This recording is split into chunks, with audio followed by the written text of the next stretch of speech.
عطينا شي نصيحات نمشيو بها في الحياه.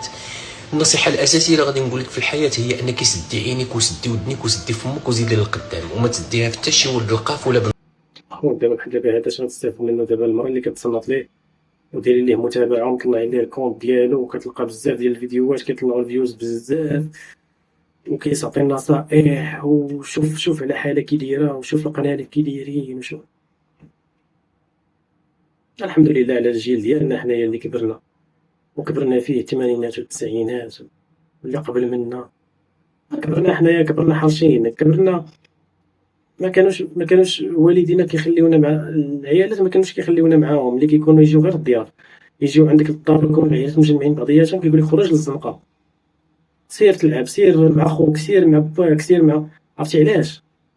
باش ما ترباش فيك هذيك ما عرفتش ما تطلعش بحال الانثى، ما تطلعش ما مرجلش.